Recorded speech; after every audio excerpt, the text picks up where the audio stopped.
우리 하나님 말씀 예레미야 애가 1장 12절에서 17절까지 말씀을 함께 봉독을 했습니다. 우리 이 말씀 가지고 내가 우니, I weep, 내가 우니라고 하는 제목으로 우리 하나님 말씀 증거하겠습니다. 오늘 말씀은 이제 갑자기 화자가 변경이 되고 있어요. 그러니까 지금 예레미야 애가가 어떤 이제 시의 형식을 가지고서 자기의 슬픔을 이렇게 표현하는 거라고 말씀을 드렸죠. 근데 이제 우리 하다가 지금 화자가 1인칭 화자였다가 갑자기 3인칭 화자였다가 갑자기 1인칭 화자로 바뀌어가지고 뭔가 이제 이야기를 하고 있는 것을 볼 수 있죠. 특별히 오늘 말씀에서는 1인칭으로 바뀌면서 이제 의인화라 그래서 어떠한 사물이라든지 어떤 것이 이제 사람이 아닌데 사람인 것처럼 이제 바꾸는 거예요. 특별히 오늘 말씀은 이제 시온, 즉 예루살렘 성이죠. 시온이 이제 지나가는 사람을 붙들고서 하소연하는 형식으로다가 이제 화자가 바뀌는 것을 볼 수가 있습니다. 그 시온을 이제 여성으로 표현을 하고 있습니다. 그래서 이제 그녀가 지나가는 사람들을 붙들고서 하소연을 하는 거예요. 그런 형식을 취하고 있죠. 이것이 오늘 읽은 12절 말씀부터 1장의 마지막 22절 말씀까지 이렇게 이어지고 있는데 전반부, 그 중에서 이제 전반부만 오늘 보는 겁니다. 전반부는 이 시온이 여인이 지나가는 사람을 붙들고 하소연하는 그런 형식이고, 그리고 후반부는 그 여인이 이제 하나님께 기도하는 형식을 지니고 있습니다. 그 중에서 이제 우리가 하소연하는 형식을 보는 겁니다. 첫 번째로 보면은 오늘 말씀 가운데 첫 번째로 뭐라 그러냐면 지나가는 모든 사람들이여 너희에게는 관계가 없는가, 이런 질문으로부터 시작을 해요. 그러니까 사람이 지금 지나가고 있는데 그 지나가는 사람을 붙들고서 지나가는 사람한테 이 일이 지금 당신하고는 관계가 없습니까? 이 일이 당신하고는 전혀 상관이 없습니까? 영어로 보면 is it nothing to you? 이 일이 너희에게는 아무것도 아니냐? 지금 이렇게 예루살렘이 내가 이렇게 좀 망해서 또는 내가 지금 슬픔을 당하고 있는 이 상황을 보면서 이게 당신한테는 아무 일도 아닙니까? 이렇게 좀 질문을 하고 있는 것을 우리가 볼 수 있습니다. 우리가 역사적으로 보면은 이런 일들이 많이 있죠. 굉장히 좀 슬프고 굉장히 어려운 일들, 생각하면은 참 가슴이 아픈 일들이 많이 있지만, 역사적으로 그런 일이 많이 있었지만 사람들이 이렇게 큰 일을 놓아두고서도 전혀 나하고 상관이 없는 일처럼, 그리고 나한테는 아무 일도 아닌 것처럼 생각하는 게 참 많이 있어요. 그 중에서 보면은 뭐 아우슈비츠 그런 이야기들, 유대인이 그렇게 많이 600만 명이라는 사람이 죽어나갔음에도 불구하고 그냥 그것을 아무렇지도 않게 생각하는 사람들. 그래서 그런 것들을 환기시키기 위해서 이제 영화 같은 것들이 많이 만들어졌는데, 그 중에서 제일 유명한 영화가 쉰들러 리스트라고 하는 그런 영화죠. 여러분들 보셨는지 모르겠어요. 스티븐 스필버그가 만든 거죠. 그러니까 스티븐 스필버그는 유대인이잖아요. 그리고 나서 제가 인상에 남는 장면은 뭐냐면, 제일 마지막 장면에 이제 촛불 하나가 켜지는데, 그 흑백 영화로 만들었는데 마지막 촛불은 그거만 컬러로다가 나오거든요. 그러면서 그 마지막 쭉 얘기를 하면서 이자크 펄만이라고 유명한 바이올리니스트가 있죠. 이자크 펄만도 유대인이죠. 그 유대인인 그 이자크 펄만이 이제 연주를 하죠. 그 하면서 그 장면이 굉장히 인상이 깊었었습니다. 그런 것뿐만이 아니라 요즘에 한국에서는 그 택시 운전사라고 해가지고 영화가 나왔는데 광주 사태를 그린 것이죠.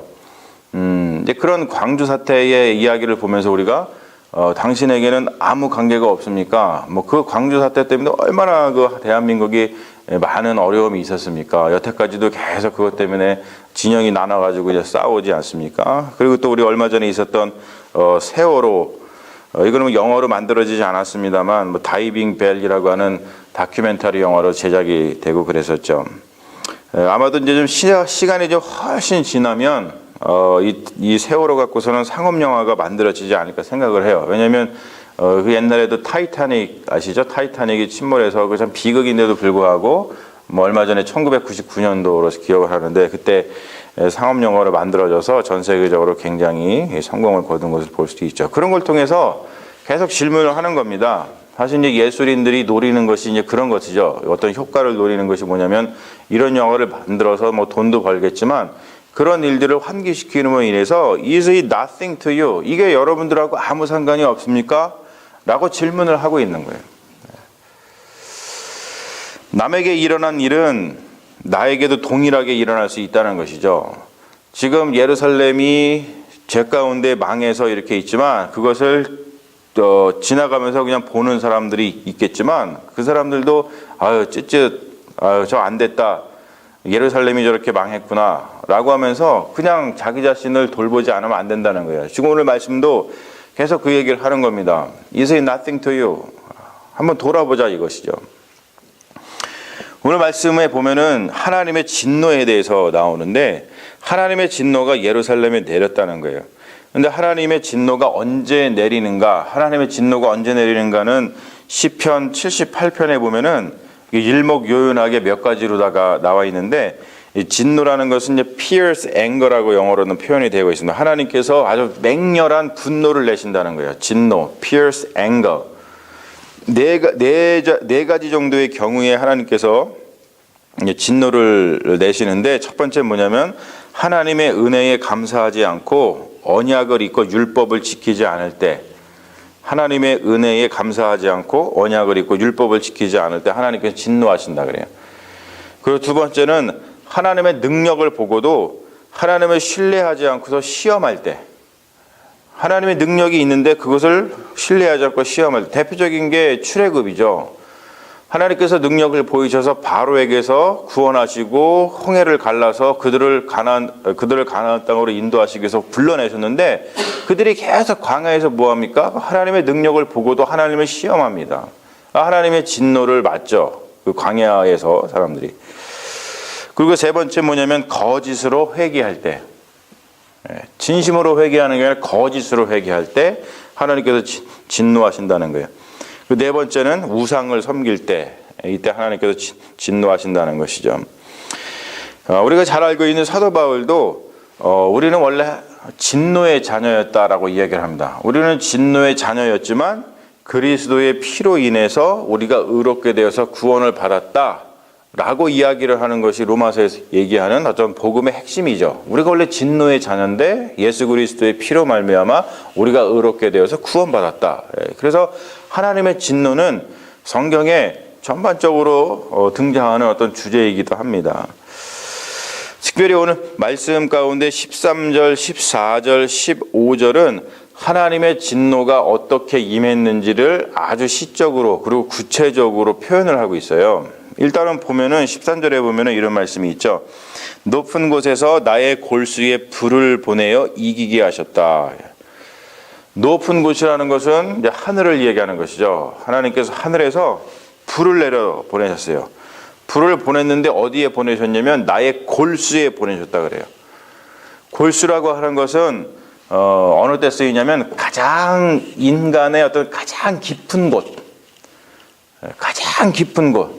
그리고 가장 기름진 것, 그리고 굉장히 풍요로운 것, 그런 것을 표현할 때 이게 골수라 그래요. 그러니까 내가 누리고 있었던 풍요로움 가운데 아니면 내가 누리고 있었던 가장 큰 행복, 어떤 기름진 것 가운데 그리고 내가 저 깊은 곳, 누구도 침범할 수 없는 그 가장 깊은 곳에 하나님께서 불을 딱 내리셔가지고 나를 이기게 하셨다. 즉 그 모든 것이 없어지게 하셨다는 거예요.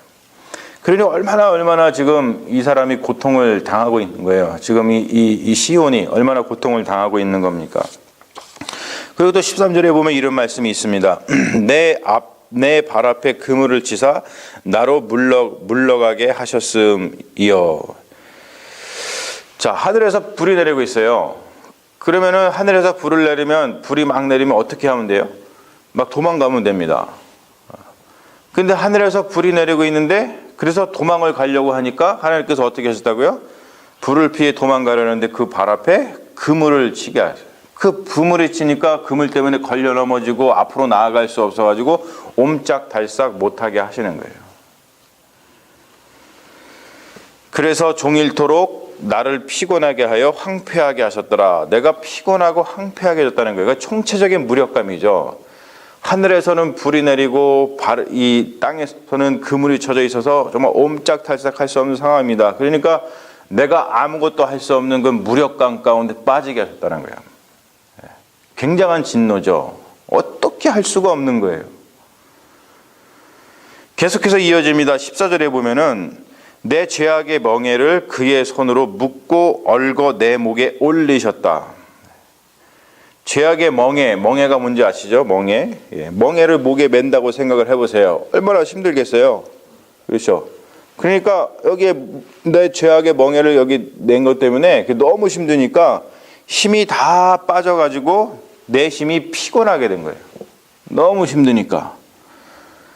그런데 결정타를 또 날리시죠. 뭐라 그러냐면은 그렇게 해서 내가 힘이 다 빠져갖고 아무것도 할 수 없는데 내가 감당할 수 없는 자의 손에 주께서 나를 넘기셨다 그래요.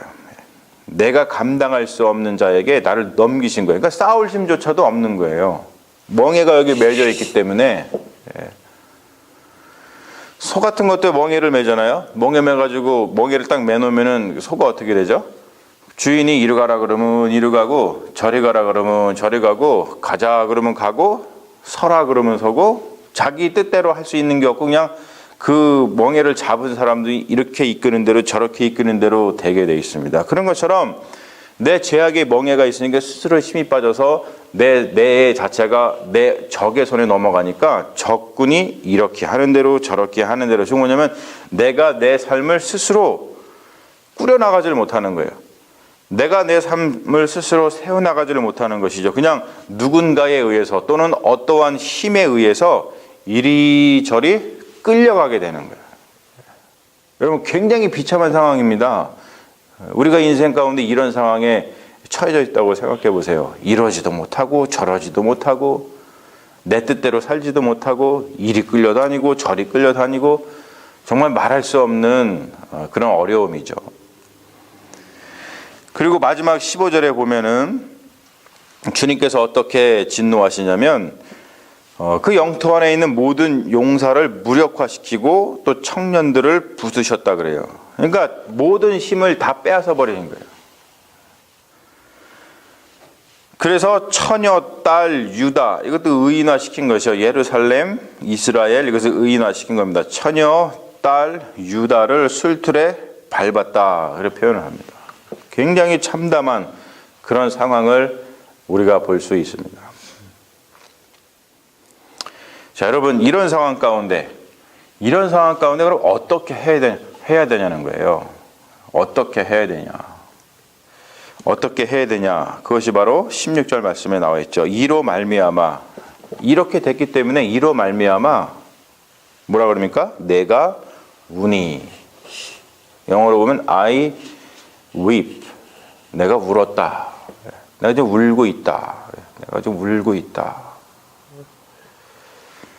어떻게 해야 되냐면 울어야 된다는 거예요. 울어야 된다. 우리는 이것을 아는 듯 하면서도 사실은 하지 못하고 살아가는 거예요. 우리 삶 가운데 이러한 일들이 혹시 있다. 또는 그런 것들을 우리가 본다. 그럴 때 우리가 울어야 되는데 울지를 못해요. 특히 남자분들이 그런 게 굉장히 심하죠. 울지를 못해요. 울지를 못해요. 특히나 우리 어렸을 때부터 남자들은 울면 안 된다 그랬어요. 울면 안 된다. 특히 또 크리스마스 되면은 또 노래도 이런 노래를 불러요. 울면 안 된대요. 왜 안 된다 그래요? 크리스마스 선물 못 받는다. 이래도 울지 말아라, 저래도 울지 말아라. 근데 굉장히 그거는 성경에서 하는 말씀하고 굉장히 상반되는 그러한 어떤 것들이죠. 울어야 된다는 거예요. 울어야 된다. 나의 상황을 한번 보십시오. 그 이후에 16절, 17절에 나오는 나의 상황을 보면은 참 저는 이걸 보면서 굉장히 참 가슴 아프다라는 생각을 많이 했는데 뭐냐면 위로자가 떠났다고 얘기를 합니다. 위로자가 멀리 떠났다. 근데 그 위로자가 어떤 위로자냐면 나의 생명을 회복시켜 줄 자예요. Who restores my soul? 내 영혼, 내 soul, 내 영혼을 회복시켜 줄 자인데 그런 컴포러가 멀리 떠났다 얘기를 합니다. 그래서 17절에 보면은 시온이 두 손을 폈으나 나를 좀 위로해 주세요. 내가 너무나 슬픕니다. 내가 너무나 아픕니다. 이렇게 두 손을 폈는데 뭐라 그래요? 그를 위로할 자가 없도다. 큰 상처죠, 여러분. 조그만 어린 자녀들이 상처받는 게 왜 상처받습니까? 조그만 자녀들도요, 자기가 살다가 조그만 애들도 얼마 인생을 안 살았지만 슬픈 일이 있습니다. 그 아이들도. 그럴 때마다 엄마 안아주세요. 아빠 안아주세요. 이렇게 두 손을 벌리거든요. 근데 그 두 손을 벌릴 때 그 두 손 벌린 그 아이를 감싸주는 사람이 없을 때 그 아이는 상처를 받고 이 세상에 대해서 굉장한 아픔을 겪습니다. 근데 지금 그런 상황이라는 거예요. 시온이 너무나 힘들고 아파서 두 손을 벌렸는데 자기를 위로해줄 컴포터가 위로자가 떠나버리고 말았어요. 없는 거예요. 얼마나 가슴 아픈 상황입니까? 두 번째 보면은 이것도 참 가슴 아프죠. 원수들이 이김에 내 자녀들이 외롭도다. My children so desolate. 영어로 desolate라 됐어요. 외롭다. 굉장히 황폐하다, 황량하다 뭐 그런 뜻이죠. 나의 자녀들이 외롭다. 여러분 그거를 보고 있는 것만큼 자녀가 황폐한 삶을 사는 것을 보는 것만큼 괴로운 일이 또 없잖아요. 그런 상황이라는 거예요. 그리고 아주 결정타가 있어요.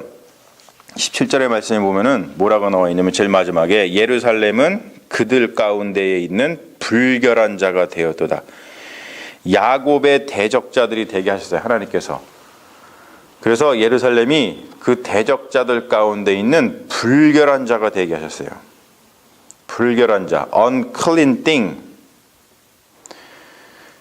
여러분 집 가운데서도 불결한 존재가 있죠. 만약에 바퀴벌레가 나와요? 그럼 어떻게 해야 됩니까? 굉장히 불결하잖아요. 그럼 어떻게 해야 되죠? 없애버려야 돼요. 죽여버려야 됩니다. 지금 예루살렘을 쳐들어온 바벨론이라든지 그 주변 나라들이 예루살렘을 갖다가 저렇게 짓밟고 부순 이유가 뭐냐면 그런 뜻인 거예요. 불결한 존재니까 밟아버리고 없애버려야 되기 때문에 그렇게 됐다는 거예요. 여러분 존재가 귀해야 되고 사람들로 하면 사랑을 받아야 되는데 불결한 존재가 되어서 누군가에게 이렇게 없애버려야 할 존재가 되었다는 것. 얼마나 처량하고 황량합니까? 그게 지금 예루살렘 즉 시온 내가 겪고 있는 그러한 상황입니다. 그러므로 오늘 말씀을 통해서 우리가 분명하게 배우고 또 그 가운데서 우리가 하나님께 간구할 수 있는 것은 이 진노의 날이라고 표현을 하고 있는데 이것을 이 진노의 날에 내가 할 수 있는 게 도대체 무엇이냐는 거예요. 그게 뭐라고요, 여러분? 우는 거. 우는 거밖에 없다는 거예요. 우는 거밖에. 사랑하는 여러분, 하나님 앞에서 울고 사람 앞에서 웃으십시오. 이게 중요한 것 같아요. 인생을 살면은 이게 사람 앞에서 분노하는 사람이 있는데 그런 사람은 하나님 앞에서 울지 않는 사람인 거예요. 하나님 앞에서 울지 않으니까 이게 사람 앞에서 우는 거예요. 종로에서 뺨 맞고 한강에서 뭐 분풀이 한다 이런 우리 속담이 있잖아요. 그런 것처럼 울려면 하나님 앞에서 울어야 되는데 누군가에게 분노하고 어떤 사물이나 사람에게 분노를 푸는 사람들은 하나님 앞에 절대 울지 않는 그런 사람이 강팍한 사람인 거예요. 여러분 우십시오. 우십시오. 우십시오. 그것이 바로 내가 하나님 앞에서 어려움 가운데 할 수 있는 유일한 길일 뿐만이 아니라 하나님께서 우리에게 원하시는 행동이라는 거예요. 그러니까 하나님의 말씀이 그것을 오늘 우리에게 전해주고 있는 거라고 믿습니다. 여러분 이것을 통해서 여러분들의 삶 가운데 어려움이 있으시고 여러분들 삶과 슬픔이 있으시고 또 말할 수 없는 그런 것들이 있으시다면 두려워하지 마시고 하나님 앞에 나와서 우시는 그걸 통해서 하나님께 위로받으시기를 주님의 이름으로 축원합니다. 아멘. 잠시 기도하겠습니다. 아버지 하나님, 하나님의 귀한 말씀을 통해서 우리가 어려움을 당할 때, 슬플 때, 정말로 어떻게 할 수 없을 때 우리가 할 수 있는 일 주님 앞에 나와서 우는 것밖에 없음을 다시 한번 깨닫게 하시니 감사합니다.